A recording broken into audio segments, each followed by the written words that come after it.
एक बार की बात है, एक गरीब आदमी नौकरी की तलाश में एक राजा से नौकरी मांगने जाता है।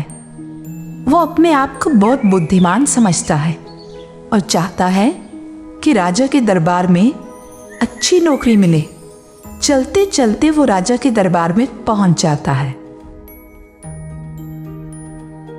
राजन, प्रणाम। मैं बहुत दूर से आपके पास एक उम्मीद से आया हूं और भगवान ने मुझे इंसान परखने की बहुत अच्छी समझ दी है। तो मैं चाहता हूं कि मैं भी अपनी इस अच्छी बुद्धि से राज्य की प्रगति में अपना योगदान दे सकूं। राजा ने उसको एक दो सवाल पूछे जिसका उसने अच्छे से जवाब दे दिया।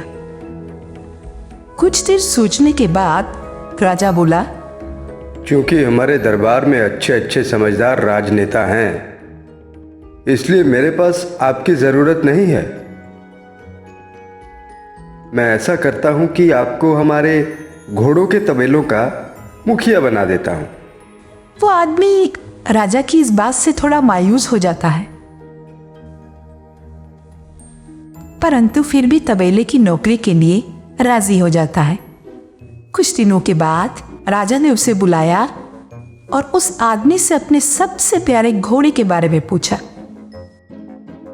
राजन, माफ करना, परंतु वो घोड़ा उत्तम नस्ल का नहीं है। राजा को इस बात को सुनकर बहुत आश्चर्य हुआ। उसने घोड़ों के रखवालों को बुलाया और अपने घोड़े के बारे में पूछा। राजन, घोड़ा तो शुद्ध नस्ल का है, लेकिन जब वह पैदा हुआ तो उसकी मां मर गई थी और वो गाय के दूध से बड़ा हुआ है। राजा को यह बात सुनकर हैरानी हुई। उसने उस बुद्धिमान आदमी से पूछा, तुम्हें कैसे पता चला कि यह घोड़ा शुद्ध नस्ल का नहीं है? राजन, मैंने देखा जब वो घोड़ा घास खाता है तो गाय की तरह अपना चेहरा नीचे करके खाता है, जबकि एक उत्तम नस्ल का घोड़ा अपना मुंह ऊपर करके घास खाता है। राजा उसकी बुद्धिमत्ता से बहुत प्रसन्न होता है और राजा इनाम के रूप में अनाज, घी और अच्छा गोश्त भेजता है और साथ ही इसको अपनी रानी के महल पर नौकरी दे देता है। कुछ दिनों के बाद राजा उसको बुलाता है और उससे अपनी रानी के बारे में पूछता है। आपने मेरे घोड़े के बारे में तो बता दिया था, अब रानी के बारे में भी कुछ बताओ। राजन, माफ करना, वह राजकुमारी जैसी तो है लेकिन राजकुमारी नहीं है। अपनी जबान पे लगाम दो। आप मेरी रानी के बारे में ऐसे नहीं बोल सकते। और राजा ने साथ ही उसको बंदी बनाने का हुक्म दे दिया। अब राजा भी थोड़ा परेशान हो गया और अगले दिन अपनी सास के पास गया और पूछने लगा, मुझे किसी ने बोला है कि रानी राजकुमारी जैसी तो है, लेकिन वो राजकुमारी नहीं है। सास ने जब ये बात सुनी तो डर गई और सारी सच्चाई राजन को बताने लगी। माफ करना, सच्चाई तो ये है कि हमारे घर लड़की पैदा होते ही तुम्हारे माता पिता ने ये वादा किया था कि वो हमारी लड़की की शादी अपने बेटे के साथ करेंगे, पर हमारी बेटी 7वें महीने ही गुजर गई और हमने अपने एक नौकर की लड़की को गोद ले लिया राजा के यहाँ ब्याहने के लिए। राजा ये बात सुनकर दंग रह जाता है। तब राजा उस बुद्धिमान आदमी को बुलाता है और उससे पूछता है, तुमने ये कैसे पता किया कि वो राजकुमारी नहीं है?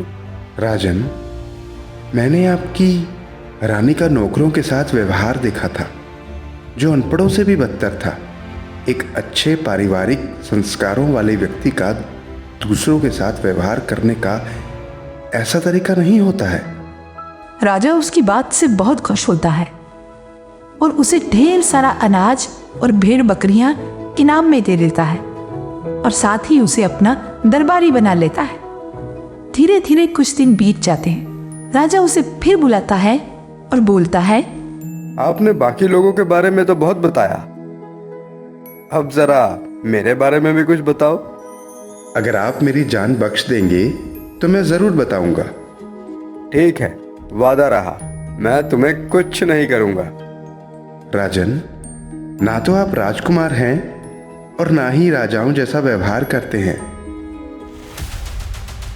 ये बात सुनकर राजा को बहुत गुस्सा आया, लेकिन उसने उस आदमी की जान बख्शने का वादा किया था, इसलिए वो चुपचाप अपनी माँ के महल में पहुंच गया। माँ, सच सच बताओ, क्या मैं राजकुमार हूँ या नहीं? बेटा, सच ये है कि तुम एक चरवाहे के लड़के हो। हमारे कोई संतान नहीं थी, इसलिए हमने तुम्हें गोद ले लिया था। ये बात सुनकर राजा बहुत हैरान हुआ। राजा ने उस आदमी को बुलाया और पूछा, तुम्हें कैसे पता चला कि मैं राजकुमार नहीं हूँ? राजन, जब भी कोई राजा किसी को इनाम देता है तो वो हीरे मोती जवाहरात देता है, लेकिन आपने भेड़ बकरियां और खाने पीने की चीजें दी। इससे पता चलता है कि आप राजकुमार नहीं बल्कि एक चरवाहे के बेटे हो। राजा ये सब सुनकर दंग रह गया और उस आदमी की बुद्धिमत्ता के सामने अपनी मूर्खता पे शर्मिंदा हुआ।